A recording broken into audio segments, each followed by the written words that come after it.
toujours. Dieu, tu m'as choisi depuis toujours. Dieu, tu m'as béni et appelé avant ma naissance. Tu me tissais dans le silence. Dieu éternel, je sais que tu m'aimes. Tu es mon Père, je suis ton enfant. Dieu éternel, je sais que tu m'aimes. Je suis à toi, éternellement. Je remercie Jonathan pour cette entrée en matière par rapport à l'histoire des enfants et pour ce chant très à propos. Effectivement, Dieu est le Dieu de l'impossible. Je vous emmène avec moi dans une partie un petit peu intime de ma vie, mais parce que je crois que les bénédictions qu'on reçoit, elles sont faites pour être partagées et pas pour être gardées pour soi. Le 1er juillet, j'apprends le décès brutal d'un de mes oncles. Brutal, donc inattendu. Et en fait, ça m'a mise dans une grande détresse à ce moment-là, parce que je crois que cet homme-là, il y a des personnes comme ça qu'on s'imagine qu'elles partiront jamais. Voilà, je ne pourrais pas expliquer pourquoi, mais c'est comme ça. Quelqu'un de très doux, très jovial, très serviable, enfin voilà. On se dit, on aimerait le garder pour toujours auprès de nous. Et puis, 17 jours plus tard, j'ai une de mes tantes qui décède. Ça a été très, très difficile pour moi. J'ai vécu des moments de détresse énormes parce que ma famille est loin, en fait. Donc, je n'ai pas pu, pour des raisons d'organisation, être auprès d'eux. Et je me sentais vide, très, très triste, avec un besoin important d'être auprès de chaque membre de ma famille. J'avais mes parents au téléphone tous les jours, donc d'entendre leur tristesse, mes oncles, mes tantes, les autres, mon frère. Ça a été vraiment très, très difficile. Et puis un soir, vraiment de grande détresse, j'ai senti ce vide où je me suis dit, en fait, non, c'est pas papa et maman qui vont pouvoir m'apaiser, même s'ils sont toujours là pour moi, toujours disponibles, même avec la distance. Non, ça n'allait pas pouvoir être ma meilleure amie qui vit très loin, mais qui est toujours là, vraiment, de jour comme de nuit. Si je l'appelle, elle répond, enfin vraiment d'une fiabilité sans faille. Et en fait, on était en pleine nuit. J'étais en grande détresse, vraiment, parce que j'arrivais pas, en fait, à trouver de l'apaisement à l'intérieur de moi. Alors, je sais que intellectuellement, je sais que le travail de deuil, c'est long, mais c'était insupportable, en fait, pour moi de souffrir. Je ne supportais pas cette souffrance-là. Et en fait, j'ai compris à ce moment-là que peut-être il n'y avait que Dieu qui allait pouvoir m'apaiser. Peut-être. Alors, en pleine nuit, j'ai crié à mon Dieu. Je lui ai posé une question précise. Alors, je ne vais pas m'étaler ici, ce serait beaucoup trop long. Parce que d'autres choses, en fait, me sont revenues. Et j'ai crié à Dieu comme jamais, en lui demandant, mais en fait, réponds-moi. Ce soir-là, on était 2h, 3h, je crois, du matin, il m'amène vers ma bibliothèque, vers un livre précis et vers une partie précise de ce livre, et j'avais ma réponse. Ce soir-là, alors que ça faisait plus d'une dizaine de jours que je ne dormais pas très bien, malgré le soutien autour de moi. D'ailleurs, je remercie les frères et sœurs qui ont prié pour moi, qui étaient là, qui m'ont soutenue. Merci beaucoup, parce que ça compte. Et j'aimerais dire aussi, ne passez jamais à côté de quelqu'un que vous voyez qui a changé un peu d'attitude. Je me rappelle de quelqu'un ici qui est venu me voir et voilà, il me dit « je ne te vois pas comme d'habitude ». Cette personne n'a pas voulu savoir ce que je traversais, mais m'a juste dit « tu sais, je ne sais pas trop quoi te dire, mais j'ai juste envie de poser une main sur ton épaule et d'être là ». Et ça m'a fait du bien. Ce soir-là, j'ai pu dormir d'un sommeil récupérateur, réparateur. Et quand on m'a demandé il y a quelque temps de tenir cette prédication, après avoir sondé Dieu, j'ai su aujourd'hui qu'il me demandait de parler au cœur de nous tous, qui avons vécu ou vivons ce moment, des moments de détresse et des moments de questionnement. Avant d'aller plus loin, je vais vous demander d'incliner la tête et nous allons prier ensemble. Seigneur, je te demande d'être avec nous ce matin. Dispose nos cœurs, touche nos cœurs et permets, Seigneur, que ce message que tu as fait toi-même, que tu as concocté toi-même et dont je suis juste le porte-parole, puisse toucher ceux qui en ont besoin ce matin. Je t'ai prié au nom de ton Fils. Amen. Nous allons beaucoup ouvrir la Bible ce matin, donc sortez vos Bibles ou vos applications. Je vous invite à lire avec moi Matthieu 26, les versets 36 à 40, puis 42 à 44. Matthieu 26, les versets 36 à 40.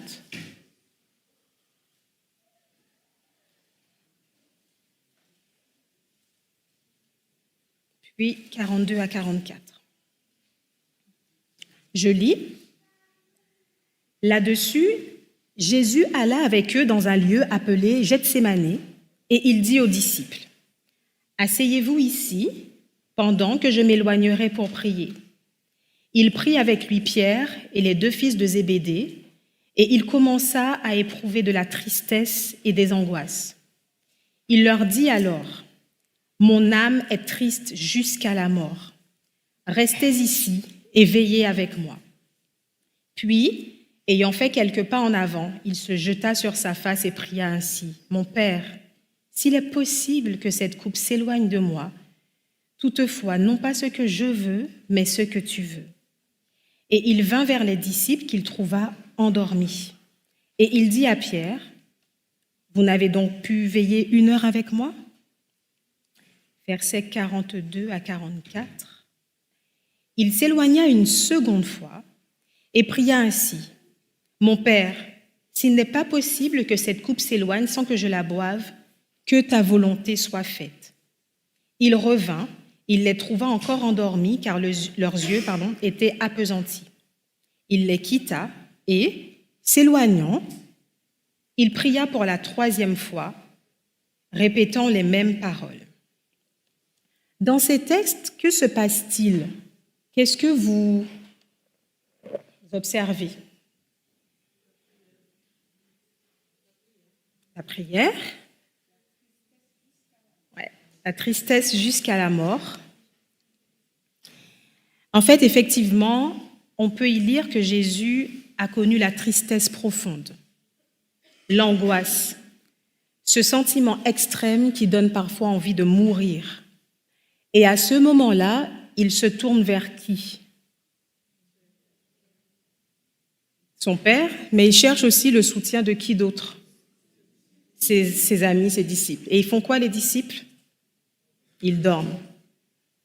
À 2 reprises, il revient vers eux et ils dorment. Nous avons souvent tendance à finalement ne pas trop prendre exemple, des fois je trouve, sur Jésus en nous disant voilà, c'est le Fils de Dieu, mais rappelons-nous que sur terre, c'est dans sa condition humaine qu'il est venu, et comme j'aime à le dire souvent aux jeunes, il n'a pas activé ses super pouvoirs. À ce moment-là, il a vécu la tristesse profonde et l'angoisse. Il a été soumis aux mêmes choses que nous pouvons nous-mêmes vivre aujourd'hui. La trahison, la tentation, le désespoir. Lisons maintenant 1 Roi 19, les versets 3 à 6.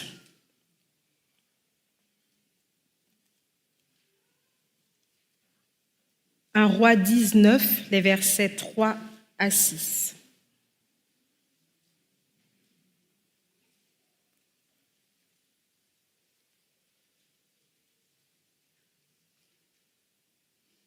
Je lis. Élie, voyant cela, se leva et s'en alla pour sauver sa vie. Il arriva à Beersheba, qui appartient à Juda, et il y laissa son serviteur. Pour lui, il alla dans le désert où, après une journée de marche, il s'assit sous un genêt et demanda la mort en disant « C'est assez. Maintenant, Éternel, prends mon âme, car je ne suis pas meilleur que mes pères. » Il se coucha et s'endormit sous un genêt, et voici un ange le toucha et lui dit « Lève-toi, mange. » Il regarda, et il y avait à son chevet un gâteau cuit sur des pierres chauffées et une cruche d'eau. Il mangea et but, puis se recoucha. Élie, à ce moment de sa vie, était découragé. Il était déprimé. Je vais parler clairement, Élie avait des idées suicidaires. Dans la Bible, Job aussi a voulu mourir. On peut en quelque sorte dire que Élie, à ce moment de sa vie, il a été pourchassé. Il a été harcelé. On en voulait à sa vie. Il se tourne vers Dieu, et que se passe-t-il? Dieu pourvoit à ses besoins matériels, mais on peut aussi imaginer que Dieu a pourvu à ses besoins émotionnels, parce que plus loin un peu dans le texte, on explique que grâce à cette manifestation et à la réponse à sa détresse, il est écrit donc plus loin, qu'il a pu tenir bon et marcher pendant 40 jours et 40 nuits. Lisons ensemble encore dans 1 Samuel 1,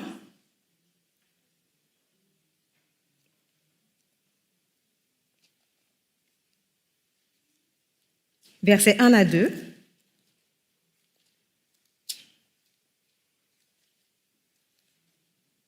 puis 4 à 8 et 12 à 14. Je vous redirai. Donc 1 Samuel 1, versets 1 et 2. Je lis, « Il y avait un homme de Ramathaïm Tsophim, de la montagne d'Éphraïm, nommé Elkana, fils de Jéroam, fils d'Élihu, fils de Tohu, fils de Tuph, Éphratien. » Verset 2. « Il avait 2 femmes, dont l'une s'appelait Anne et l'autre Pénina. Pénina avait des enfants, mais Anne n'en avait point. » Versets 4 à 8.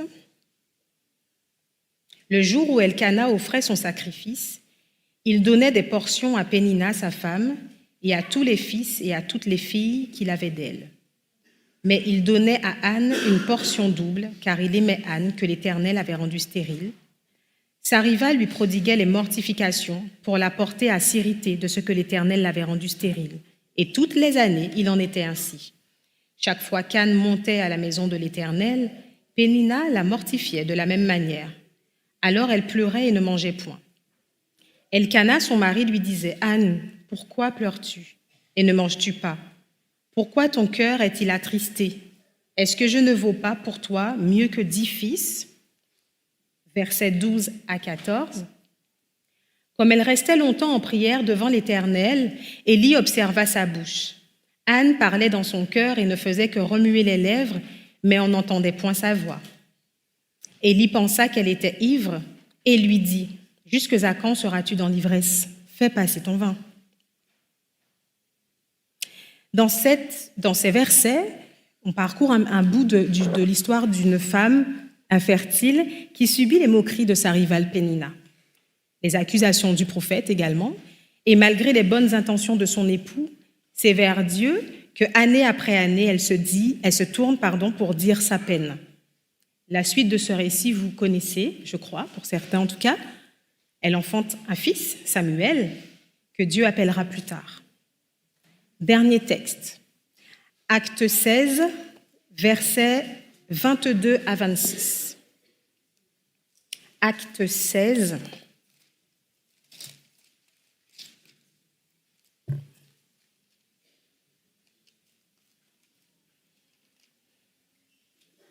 versets 22 à 26.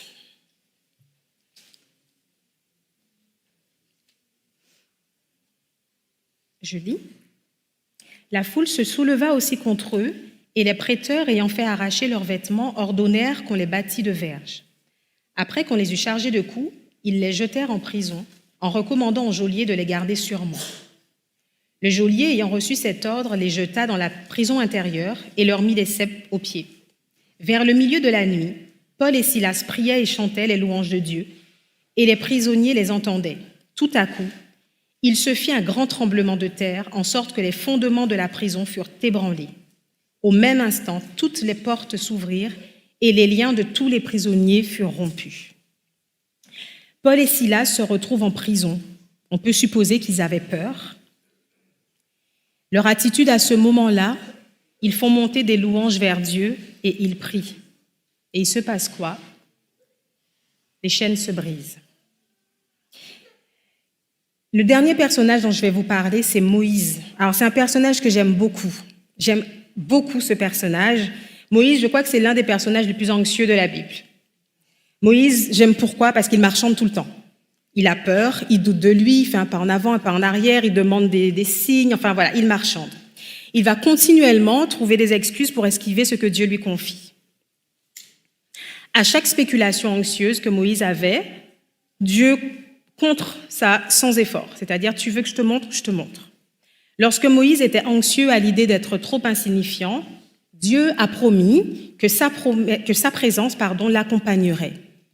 Quand Moïse était anxieux de ne pas être cru par les Israélites, Dieu lui a donné la permission d'y aller en son nom et lui a enseigné comment accomplir 2 miracles convaincants. Lorsque Moïse s'inquiétait de ne pas être assez éloquent, Dieu a promis de lui donner les paroles parfaites.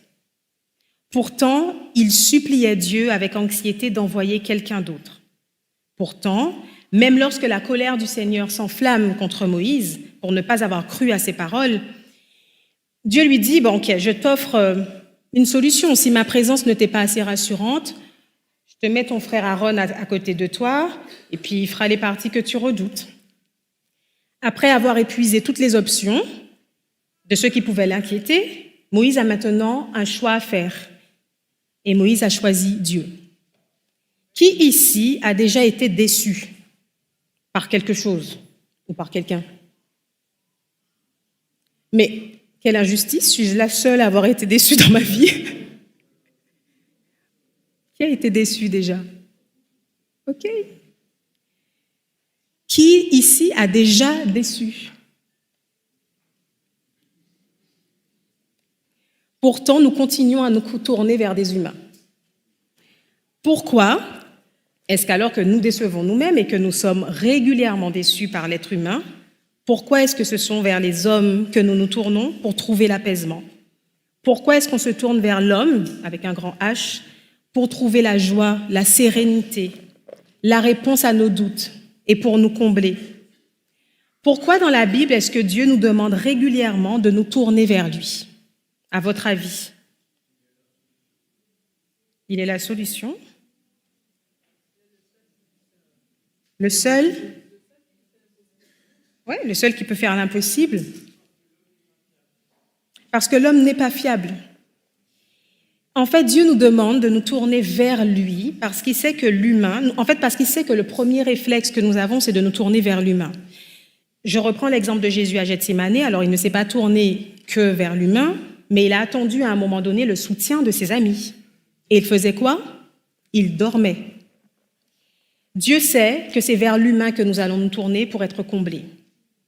Il sait que nous avons cette tendance, en fait, à nous tourner non pas vers lui, à ne pas l'appeler lui. Même une personne très bien intentionnée, si elle n'a pas été envoyée par Dieu, suite à vos demandes et vos prières, peut in fine ne pas très bien vous combler ou ne pas vous conseiller comme il faudrait. Pourquoi? Parce que sa vision de vous est limitée. Cette personne ne vous connaît pas comme Dieu, lui, vous connaît. Et lorsque les Écritures soulignent notre faiblesse, elles magnifient également le Dieu aimant et puissant qui est là pour nous aider. Cette semaine, je discutais avec mon frère et je faisais part de tourments un peu que j'avais, de mes doutes et tout. Et puis il me disait, mais tu sais que Dieu, il connaît, quand il nous dit qu'il connaît le nombre de cheveux qu'on a sur la tête, etc., etc. Bon, après, j'ai un peu décroché de ce qu'il me disait parce que je suis partie sur ça. Et je me suis dit, effectivement, en fait, Dieu connaît un détail en apparence insignifiant. Enfin, je me dis, est-ce que c'est si important de savoir le nombre de cheveux que quelqu'un a sur la tête? Mais quand même, parce que je pense que les parents ici ne savent pas forcément combien de cheveux est-ce que les enfants ont sur leur tête. Mais quand même, si ce Dieu-là qui est attentif à des choses si insignifiantes en apparence de vos vies, est-ce que vous pensez vraiment que ce Dieu-là ne va pas s'intéresser à votre détresse? Est-ce que vous pensez vraiment que celui qui connaît les moindres détails, les angles, les contours, ne s'intéressera pas à vous si à un moment donné vous êtes dans la détresse? Dans Jean 15, le verset 5, il est écrit de demeurer en Dieu. Comment savoir si je demeure en Dieu? Comment est-ce qu'on peut savoir ça, si on demeure en Dieu? Alors, il y a sûrement plusieurs réponses, hein, attention, mais vous ne savez pas? Alors, à mon sens, une des façons de le savoir, c'est en examinant nos vies de prière. Est-ce que nos prières témoignent de notre dépendance à Dieu?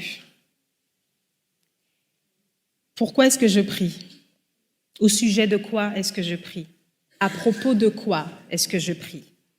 Est-ce que je prie uniquement quand j'ai des décisions importantes à prendre? Et puis, vite fait, en ayant déjà l'idée précise dans laquelle, ou la direction, dans laquelle je vais aller. Est-ce que nous prions pour prendre des décisions légères, parfois? Est-ce que nous prions pour nos besoins, nos tentations, nos intérêts, nos projets de vacances? Est-ce qu'on prie pour nos projets de vacances? Notre emploi du temps, nos achats? Est-ce que nous prions avant de faire nos to-do list là, à rallonge? Vous remarquerez que pour tous les points là que j'ai cités, nous n'avons aucune difficulté à nous tourner vers les amis, ChatGPT, Google, les BFF, là pour les jeunes. On n'a pas de difficulté à faire ça. Mais est-ce que nous prions pour ces choses-là? Est-ce que nous demandons à Dieu de nous éclairer? Est-ce que quand nous prenons des décisions, est-ce que nous demandons à Dieu? Moïse, pour reprendre un peu les différents personnages que j'ai évoqués tout à l'heure, Moïse a choisi Dieu et Dieu a tenu toutes les promesses qu'il a faites à Moïse près du buisson ardent, toutes. En voyant la réalité et la puissance de la présence de Dieu, Moïse a été radicalement transformé. L'homme qui avait tellement d'angoisse qu'il pensait peu à la présence de Dieu et qui avait toujours besoin de la compagnie de son frère pour l'aider, il est devenu le leader qui refusait d'aller, quelque endroit que ce soit, si Dieu ne l'accompagnait pas. Après avoir fait ce premier grand acte de foi et pris Dieu au mot, Moïse a fait l'expérience tangible que seule la voix de Dieu pouvait être digne de confiance pour lui dire la vérité. Il a marché avec confiance et détermination dans le plan de Dieu pour sa vie. Anne, elle a été exaucée. Elle a eu un fils. Les forces de Élie ont été renouvelées. Les chaînes de la prison de Paul et de Silas ont été brisées. C'est à Dieu que ces personnes ont confié leurs parts les plus sombres, leurs faiblesses et leurs vulnérabilités. Et toutes ces personnes, et il y en aurait d'autres dans la Bible, grâce à lui et uniquement grâce à lui, ont été à l'origine de grandes œuvres, ont eu leur vie restaurée. Jésus, qui à Gethsémanée se tourne vers son Père, vers Dieu, qui se tourne vers ses amis qui dorment, lui a sauvé l'humanité. Alors, j'aimerais te dire à toi qui as été déçu par Parcoursup, peut-être, et qui te retrouve aujourd'hui dans une voie de garage, va à ses pieds, crie ta colère, ton désespoir et demande-lui quel est le plan qu'il a pour toi. À toi aujourd'hui qui souffres dans ton corps, dans ta chair, d'infertilité, dans ta vie spirituelle, d'infertilité, toi qui te sens sombré émotionnellement, je t'invite aujourd'hui à continuer ou à commencer à demeurer en Dieu, parce que l'humain est faillible, mais Dieu est tout-puissant, et ce que vous voyez là, c'est une fake news. Dieu répondra toujours à l'appel. À toi qui luttes seul, contre quoi est-ce que tu luttes? Quelles sont tes prisons aujourd'hui? Es-tu réellement satisfait de continuer à te tourner vers l'humain qui te déçoit? Est-ce que tu te sens souvent insatisfait dans tes relations interpersonnelles, non comblé? Est-ce que réellement les autres enlèvent ce vide que tu as à l'intérieur de toi? Est-ce que ton humeur va dépendre du nombre de vues de tes stories, de tes posts, du nombre de likes, de si ton téléphone a assez sonné ou pas? Est-ce que ta stabilité émotionnelle va être dépendante des compliments, des réflexions? Est-ce que tu t'endors tranquille le soir quand tu regardes l'application là, de ton compte bancaire et que tu te rends compte que ça va, je peux dormir sur mes deux oreilles? Vous savez qu'un compte bancaire, ça se vide. Hein? Dieu, son écoute et sa disponibilité ne se vident jamais. Vers qui est-ce que je me tourne en premier?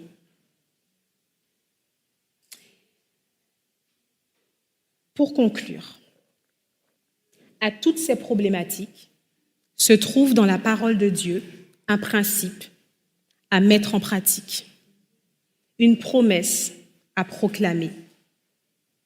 Pour vaincre le découragement, se plonger dans la parole de Dieu, la faire pénétrer en soi, est toujours l'option la plus sûre. Dépendre de Dieu est toujours l'option la plus sûre. Alors aujourd'hui, je nous invite à nous tourner vers celui qui peut tout et qui ne sommeille jamais.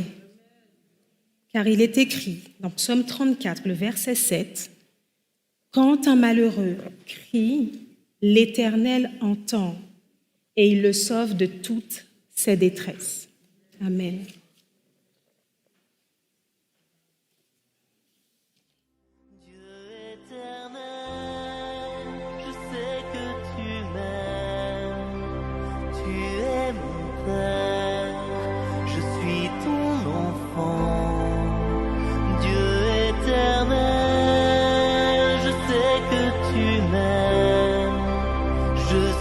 À toi, éternellement, où donc aller, loin de ton souffle, où m'enfuirais-je, loin de ta face, je monte aux cieux, mon Dieu, tu es là, dans les abîmes.